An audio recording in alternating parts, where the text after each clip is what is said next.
Hi, this is Chris Hawes back with Flatbed Tonight, and this evening we are joined by, I'm going to say, cannabis pundit, a gentleman who has had an absolutely incredible history with cannabis, Russell Bart. Russell, welcome to the show. Thanks for having me, man. It's great to be here. This is a great show. Now, I got to start this because there's I have to say, and I'm not trying to be incredulous, but at one point in your life, you were confined to a wheelchair.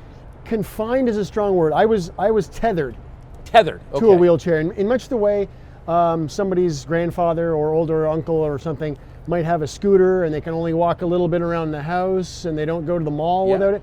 I had one of those for 5.5 years. So tell me how you went. What was that path to get out of the wheelchair, I was at this clinic getting assessed for rehabilitation, and they're like, you're already doing what our outpatients do, so you're doing great. We're not really going to take you into the program. Right.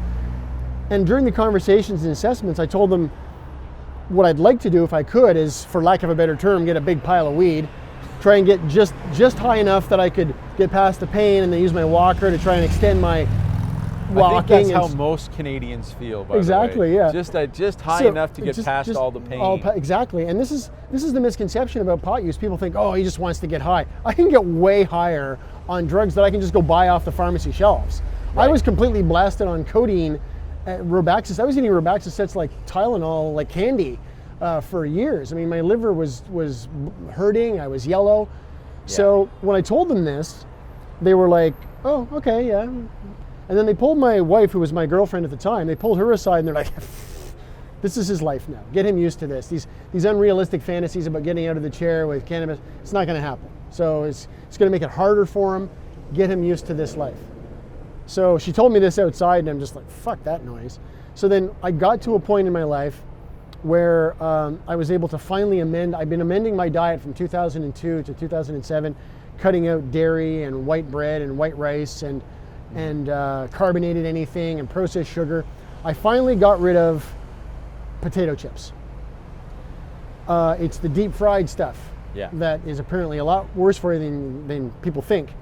So over March and April of 2007, by gradually using a walker and then 2 canes and then 1 cane, I extended my ability to walk. I used to live near the Billingsbridge shopping mall, right. So I could just go across the street. And it was a struggle, a lot of benches. And I mean, I was in tears a lot of times because the knees were just felt like knives inside my legs. But you made it now. But I made it, yeah. So you basically prescribed your own regime and your own amount of cannabis or pot or whatever you want to call it. So basically you were your own doctor. Well, yeah, I mean, my doctor signed for me and everything, signed the paperwork so I could get pot legally and have a designated grower and stuff like that. But it's like any medication. You go in and you're like, oh, doc, I have anxiety or whatever. And they go, okay, well, here, take these pills. And you take them and you're like, okay, that helped a little, but not quite enough. Can you give me a higher prescription? And then you take more and you go, okay, that's how much I need. It's the same sort of thing. And there's a lot of different medications that people have tried. They got to take more or change medications. With cannabis, I'm like, well, I use this much and this is what I get. So now I eat about 9 grams oral a day. So you eat 9 grams of pot a day? Yeah. So like if somebody was going to have 9 grams? Yeah, it's quite a bit. That's a lot. That's like a lot. Yeah, it is a lot. Well, I mean, let's say you go to somebody's house and like, hey, you want a pot brownie? Now, if you're going to make a plate of brownies, you might put 24 grams in there and cut it into 24 squares. Right. Each square is 1 gram, so half a square is half a gram, so people know how much they're getting. Now, imagine eating 3 of those in the morning, 3 of those in the afternoon, 3 of those at night. Is that how you do it? That's how I do brownies? It. But it's brownies in coconut oil. So it's a shot glass of coconut oil that's basically 3 grams of pot has been simmered into it. And I just drink that down with my breakfast. And maybe I'll feel a little bit of a queasy kind of a buzz for 10, 15 minutes when it comes on. But that's it. I'm not really feeling stoned, not really feeling high. But I get the symptom alleviation. So how do you get it? Do you like put it in the Mixmaster? Yeah. Well, you get it. You grind it up with a coffee grinder till it's a powder. Yeah. You put it on the stove in coconut oil, usually 10 mils to 1 gram. You say coconut oil is not good for you now, eh? Oh, actually, it is good. Okay. It's, this. Don't get me started on the media. Oh my God, the media in this town.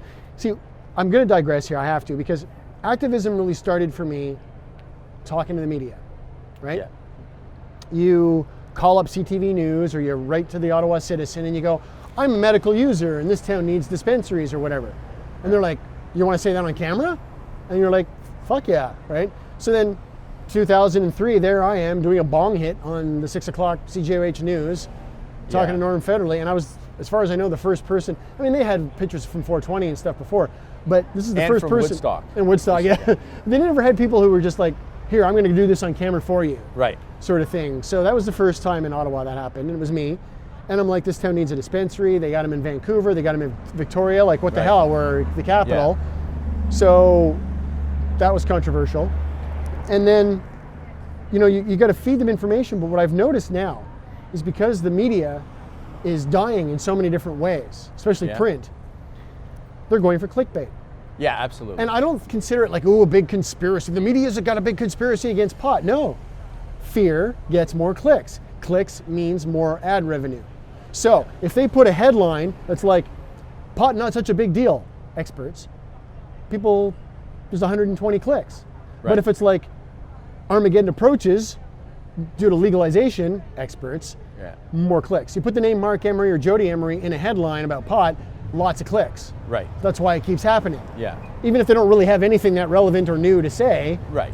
They're being quoted, they're going to get clicks, and that's how it's driven. So they've realized over the years that all of this, hey, pot's actually pretty good stuff, doesn't get anywhere near the clicks that, oh my God, this is going to fuck everything up. Headlines get, so it's all about clicks. So what you're saying is Reefer Madness. Oh, it's alive and well, and it sells way better. Yeah. And it's alive and well. They're still pushing this myth that pot causes schizophrenia, exacerbates schizophrenia, and all this bullshit. Well, and it's not true. But it's simply not true. But there is evidence that there's none. Well, I don't know. There's not. This is the whole point. 17 years I've been doing this, and this is the thing. They keep saying this, but there's no evidence. And I'll give you one piece of proof. Pot use has increased. Teen pot use has increased about 60% over the past 30 years. And have you met them?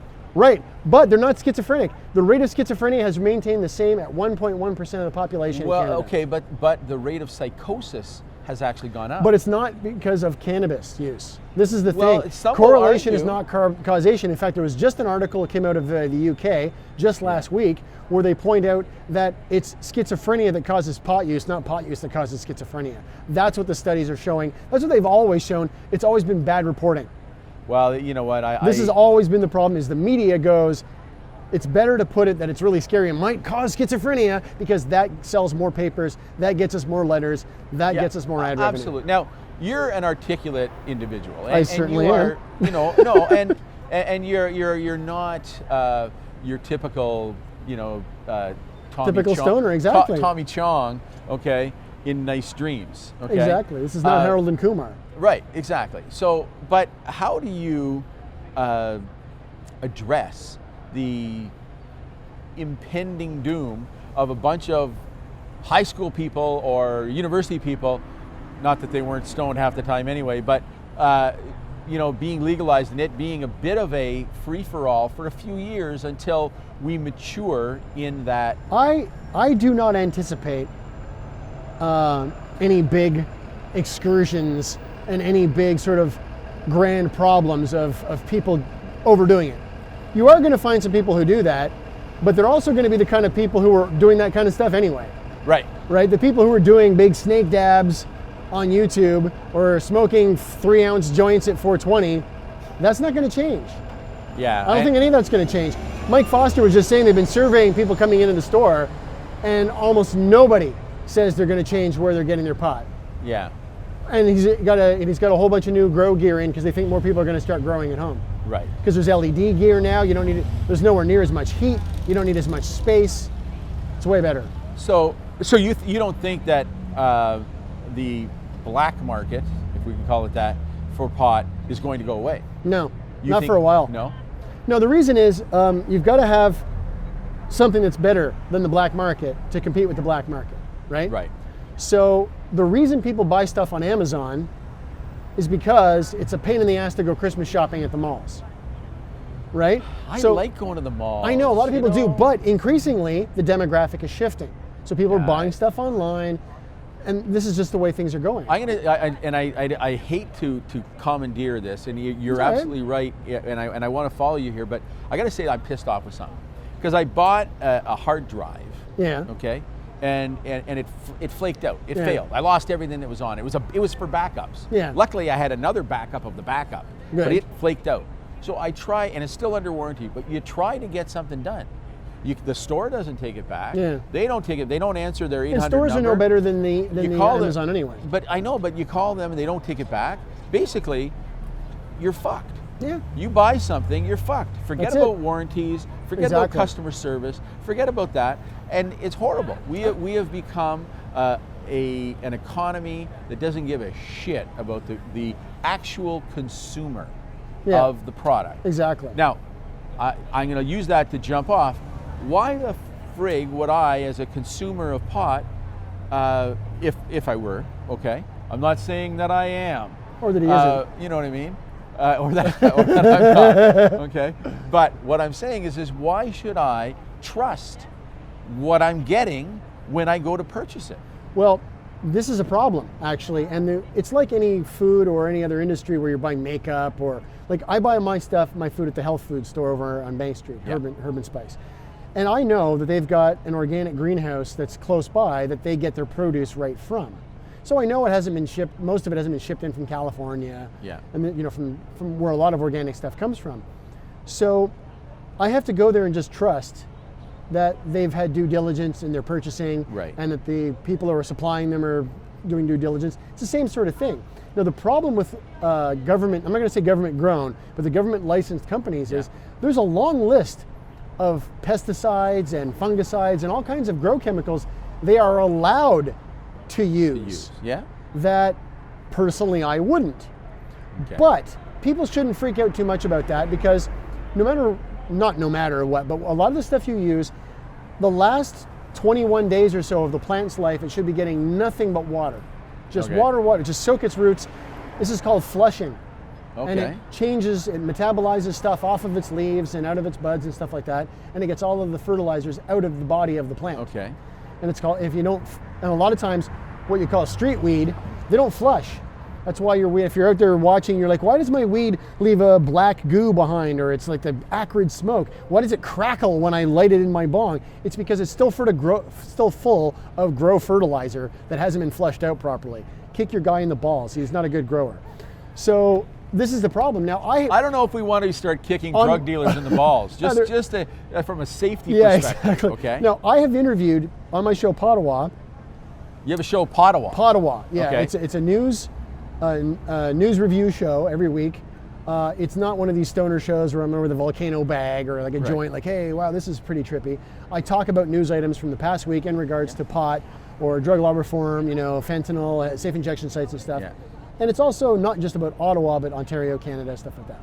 So on my show, I've interviewed two different people who were poisoned, they allege, by two different government licensed companies, Organigram and Metrum, because they used a fungicide called myclobutanil.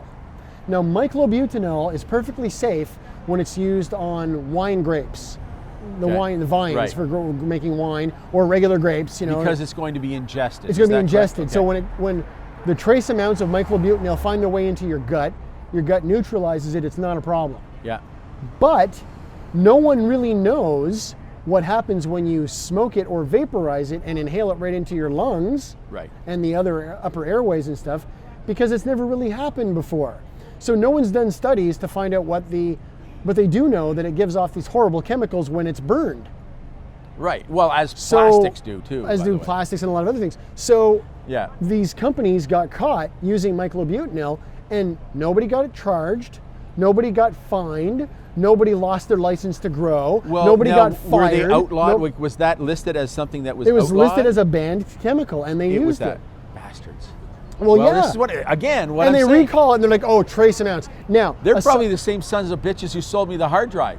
Probably, exactly, yes. And it's funny you should say that, because this is the kind of people we're dealing with. People who don't know their ass from a hole in the ground about pot, but if they've got 100,000 plants in a greenhouse and the guy comes and goes, yeah, boss, we got some fungus. What are we gonna do? And he's like, oh yeah, take a bowl of milk and a Q-tip and go do it all manually. That's not gonna happen. Yeah. He's going to say spray it with the MC. If that doesn't, what are we going to So do? now let me ask you this. So what if you spray it with the whatever With stuff? the microbial, yeah. Okay. Some sort of letters put together, right?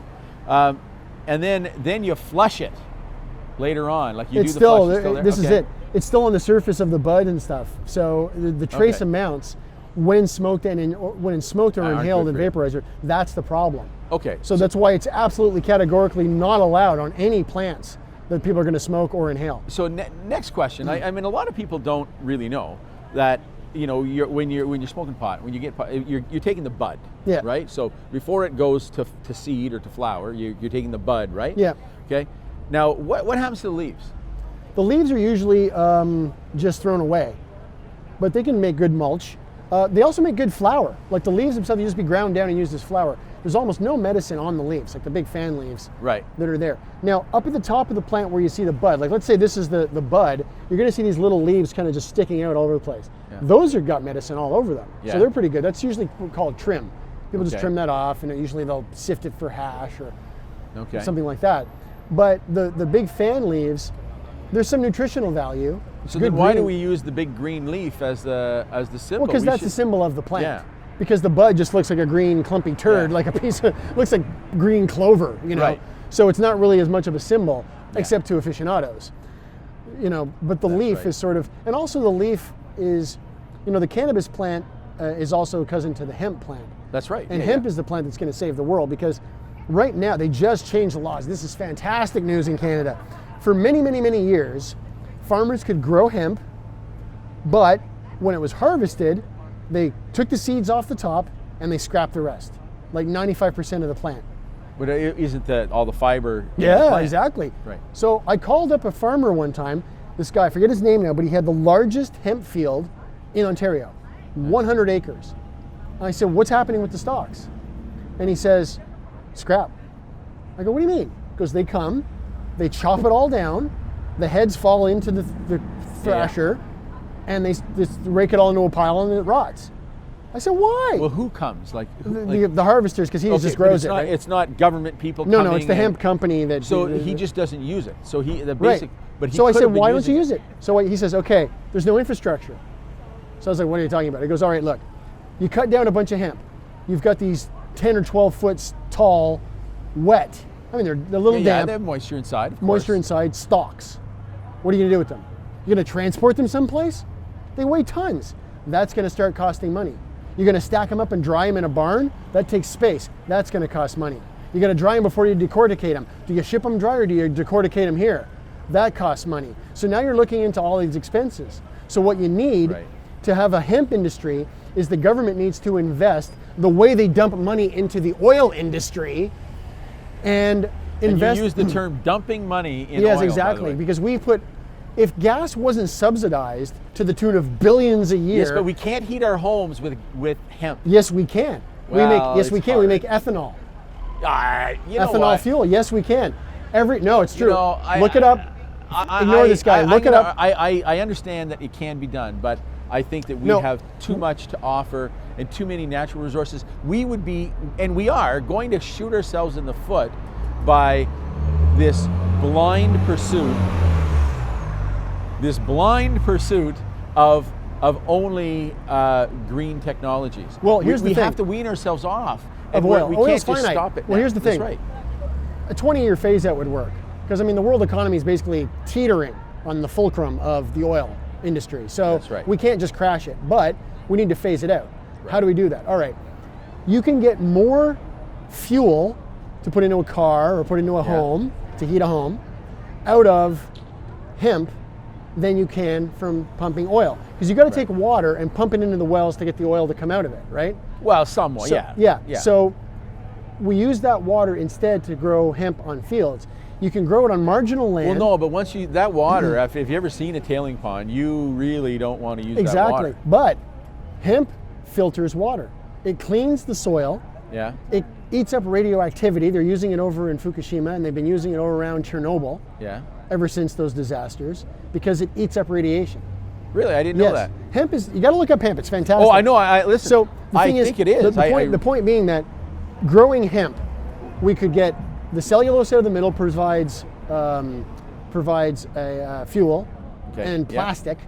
Yeah. Anything we make out of oil-based plastic, Can be we done can make in out of hemp. cellulose, yeah. The fibers makes all kinds of different stuff, and the Yeah. food on the top, the hemp oil and the seeds on the top are food, Right. which is one of the highest amounts of protein per acre you're going to find anywhere. Yeah, next to ants. Yeah, and and the bugs is another great source. Quinoa, of course, is a very good source of protein, but hemp is a Are you telling me superfood. quinoa is a bug? No, it's actually a seed. I thought it was People a seed, yeah. it kind of. I thought you were referring to it being a bug. No, I was but gonna there's go, "Ah!" but there's bugs now.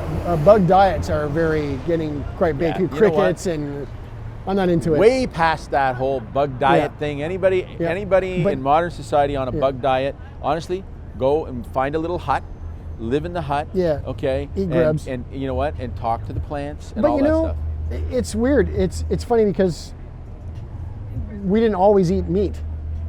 You know, humans I didn't. always ate meat. We always did. And yeah. I'm not changing. I eat meat because I haven't been able to find the right combination of things that I need to replace the meat that I don't eat.